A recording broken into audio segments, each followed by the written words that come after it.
Ya, assalamualaikum sobat sekalian, bertemu kembali dengan TMC Blog. Ada update menarik nih ya dari penjelasan dari MotoGP.com dan juga di beberapa website seperti The Race ya yang mencoba untuk menjelaskan sesuatu yang dikerjakan oleh Aprilia yang sempat kita bicarakan di vlog sebelumnya, yaitu semacam kayak tunnel udara baik di sisi kanan dan di sisi kiri yang baru, yang inletnya persis di bawah winglet depan dan outletnya ada di sisi kiri dan kanan dari pembalap yang dekat dengan daerah sikunya.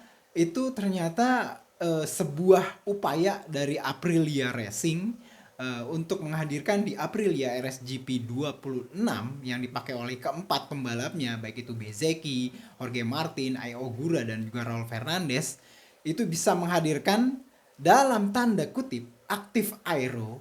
Wow, ini agak sedikit ini apa namanya, serem kalau kita ngomongin aktif aero di MotoGP, namun masih tetap legal. Aprilia terlihat berupaya untuk bisa mencari celah regulasi dari MotoGP agar bisa menghadirkan ini dia aktif aero ini. Nah, seperti kita ketahui memang ya, disclaimernya adalah MotoGP itu mengharamkan apa yang dinamakan aktif aero atau misalnya aerodinamika aktif. Aerodinamika aktif apa yang dimaksud oleh regulasi? Jadi kayak misalkan ada wing yang bisa bergerak-bergerak sendiri gitu loh teman-teman sekalian. Jadi kalau misalkan ada winglet, terus kalau lagi butuh untuk drag dia atau butuh untuk downforce, dia dibuat miringnya seberapa. Terus abis itu kalau misalkan dia lagi lurusan nggak butuh downforce, dia bisa dinaikin kayak gitu. Jadi kayak F1 di bagian winglet belakang lah kayak gitu. Nah, di MotoGP ini dilarang, diharamkan banget. Nah, namun Aprilia menghadirkan solusi ini nih. Ya, orang-orang mengatakan bahwa ini seperti kayak apa namanya? Idenya seperti F-Duck-nya McLaren di tahun 2010 di Formula 1. Nah, ya mirip temanya atau idenya, namun secara umum cara pengoperasiannya beda dan juga tujuannya memang juga sedikit berbeda gitu loh teman-teman sekalian. Nah, saya coba menghadirkan ini ya, apa namanya, mencoba untuk menjelaskan nih teman-teman sekalian. Nah, jadi ini saya udah bikin ini teman-teman sekalian nih ya, ada lubang kayak begini. Anggap ini input dari depan gitu ya teman-teman sekalian ya, input dari depan dari tunnel tersebut dari motor Aprilia RSGP ya, gitu ya. Ini bentuknya kayak gini. Nah, ini kan agak miring ya kalau dilihat dari ininya. Nah, tapi yang di sini agak pipih teman-teman sekalian. Nah, di sebelah sini agak pipih yang dekat dengan outletnya. Nah, sementara yang depannya beginilah gitu. Kira-kira begitu mirip-mirip lah. Yang di sini agak pipih kalau dilihatnya. Nah, ini tuh ya, balik lagi. Ini tuh sangat banget memenuhi apa namanya hukum Bernoulli lagi, teman-teman. Jadi saya tuh udah berkali-kali banget ngomongin tentang hukum fisika Bernoulli yang pernah kita pelajari mungkin di SMP atau di SMA dulu gitu ya.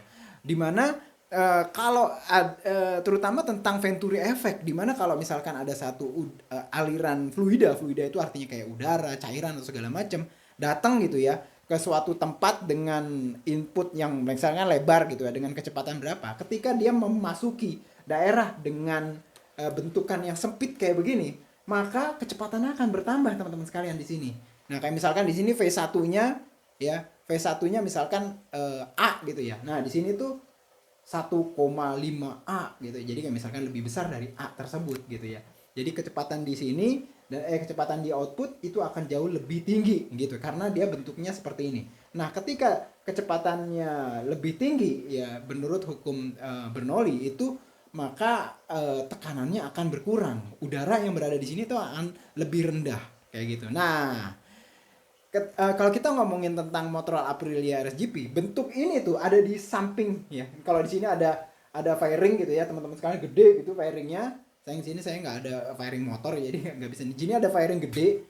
Nah, fairingnya sendiri itu udah ada yang namanya ground effect fairing yang menggembung gitu ya.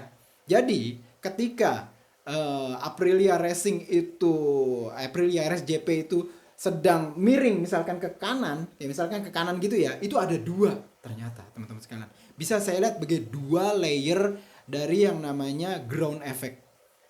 Efek dari efek tanah gitu ya, ground effect. Yang pertama itu dari bentuk dari fairingnya sendiri yang menggembung. Terus apa namanya, antara fairing dengan aspal itu kan bedanya tipis. Nah, karena perbedaannya tipis, maka udara yang mengalir itu akan balik lagi. Kecepatannya akan bertambah, dan kalau kecepatan bertambah maka tekanannya akan berkurang. Perbedaan tekanan akan menghasilkan downforce yang arahnya ke bawah, dan ini membuat motor pada saat miring itu bannya itu tetap kayak lebih lengket lah gitu lah, jadi nggak gampang slip atau gampang gampang lepas gripnya kayak gitu. Dan ini membuat Aprilia tuh sangat bagus pada saat melakukan fast corner kayak gitu dan segala macam. Nah, ketambahan ini lagi teman-teman sekalian, udah ininya menggembung ground effect, ditambah lagi ada layer kedua yang berupa F-duct ini. Kalau orang-orang bilang ini Lion duct karena tempatnya ada di logo Lionnya Aprilia yang sekarang kayak gitu ya. Kita bilang ini kayak pokoknya ini F-duct lah kayak gitu. Tapi bentuknya kayak apa? Ya, agak sedikit beda dengan F-duct-nya dari McLaren ya pasti. Nah, balik lagi dua layer. Yang pertama adalah layer dari fairingnya yang pada saat miring itu bisa menghasilkan downforce, tapi pada saat diri dia tidak menghasilkan downforce teman-teman. Nah, tapi tunnel yang ini teman-teman sekalian, tunnel yang ini pada saat dia miring juga menghasilkan downforce karena dia menghadirkan kecepatan yang berbeda dan juga menghadirkan tekanan yang berbeda. Bila dibandingkan tekanan yang di luar, tekanannya akan lebih rendah dibanding yang luar, maka dia akan hadirkan downforce kayak gitu. Namun dia juga pada saat dia motornya diri begini, dia juga tetap menghasilkan downforce nih masalahnya nih. Dia nih karena dia tetap begini dan di sini tuh ada tekanannya tetap jadi rendah teman-teman sekalian. Nah, ketika motor sedang diri gini pada saat berada di stride, nah posisi pembalap itu alaminya kan tucking gitu kan, ya tuck gitu, maksudnya ngumpet di belakang apa? Ini kayak misalkan ini arahnya ke depan gitu ya, ngumpet di belakang fairing front call gitu ya, windscreen ya. Nah, tangannya kan begini teman-teman kan. Nah, pada saat tangannya begini, dia tuh kayak nutupin ini nih. Nah, memang dibuat miring seperti ini, dibuat oval miring itu tujuannya adalah untuk bisa agar ini ya tangan lengannya itu baik kanan maupun kiri tergantung dari ini ya. Jadi di kanan posisinya itu memang dibuat agak miring gitu, dipasin lah sama posisi dari tangannya pembalap. Jadi benar-benar alami. Jadi pada saat dia tuck in, dia ini nutupin ya, artinya dia nutupin atau menghambat aliran udara yang di sini. Nah, sehingga ketika motornya melaju kencang di stride dan pembalapnya tuck in secara alami, maka ini lubang ini itu secara alami juga jadi ketutup atau lubangnya terhambat, sehingga proses aerodinamika yang terjadi di dalam, di mana udara itu akan menjadi cepat di sini sehingga tekanannya akan jadi lebih rendah, itu terhambat juga. Sehingga drag yang dihasilkan karena ada perubahan dari tekanan itu akan hilang. Nah, kalau dragnya hilang maka motornya akan jauh lebih kencang. Nah, jadi itu teman-teman sekalian. Jadi totalnya pertama adalah dia kayak ketambahan downforce pada saat miring, tapi pada saat dia lurus itu dragnya hilang karena aliran udara yang masuk dari tunnel, keluar dari tunnel sini yang menghasilkan perubahan tekanan itu dihambat oleh tangannya pembalap nutupin. Tek, kayak gitu. Cerdas banget. Ini bukannya sengaja nutupin, tapi karena memang dibuat posisinya itu bagaimana sehingga posisi ininya tuh alami banget di tangannya Bezzecchi, di tangannya Ogura, di tangannya Martin, di tangannya Raul Fernandez. Terus tutup kayak gitu, teman-teman sekalian. Ini jadi benar-benar sebuah saya bilang sih sebuah upaya cerdas ya, memanfaatkan loophole atau celah regulasi untuk bisa menghadirkan aktif aero. Ini aktif aero teman-teman sekalian. Aktif aero itu artinya efek aerodinamika yang bisa diaktifin on dan off. Tapi tidak on off-nya itu tidak menggunakan pergerakan dari winglet, tapi pergerakan dari tangan. Dan ini boleh menurut regulasi, jadi hanya tangan kayak gini. Nah, miripnya dengan yang dipakai di McLaren tahun 2020, dia juga ada kayak F-duct.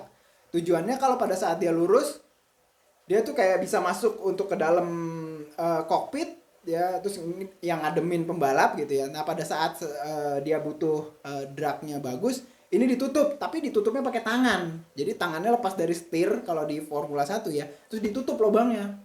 Nah, inilah yang kenapa di Formula 1 dilarang, karena tangan ngelepas terus nutupin gitu loh teman-teman. Sementara kalau di MotoGP ini lebih aman. Kenapa? Karena posisinya sendiri sudah didesain sedemikian rupa sehingga dia tuh memang benar-benar alami posisi pembalap pada saat tuck in ke bawah kayak gitu lagi, cus lagi di straight kan tuh, terus tangannya memang begitu gitu loh teman-teman, nutupin dari lubang outletnya dari sistem FDAC-nya Aprilia ini. Nah, jadi seperti itulah teman-teman sekalian, penjelasan cerdasnya Aprilia memanfaatkan celah regulasi aero yang mengharamkan sebenarnya aktif aero, tapi mereka bisa menghadirkan aktif aero dengan cara yang legal. Oleh karena itu kita bisa lihat Aprilia kenceng di tikungan, dan sekarang ya katanya si Rolkan Ai Ogura di apa namanya Aprilia RSGP yang 26 itu lebih mudah dikendalikan atau mudah dalam melakukan pengereman pada saat motor sedang berada dalam posisi berdiri. Kenapa? Karena dragnya sudah dikurangi pada saat mereka menutup lubang ini nih teman-teman sekalian. Drag itu hambatan teman-teman sekalian. Nah, jadi itu aja teman-teman sekalian. Ini adalah alat peraga yang saya baru temukan. Mudah-mudahan bisa menjelaskan dan memberi pencerahan kepada teman-teman sekalian mengenai apa yang telah diikhtiarkan atau diupayakan oleh Aprilia untuk bisa jauh lebih kencang dibandingkan dengan 2025. Kita bisa lihat FP1 dan juga sesi praktis Marco Bezzecchi luar biasa, sampai langsung masuk ke kualifikasi kedua dengan lap record yang sudah dipecahkan. Itu aja. Semoga bisa bermanfaat. Sampai bertemu di vlog selanjutnya. Assalamualaikum warahmatullahi wabarakatuh.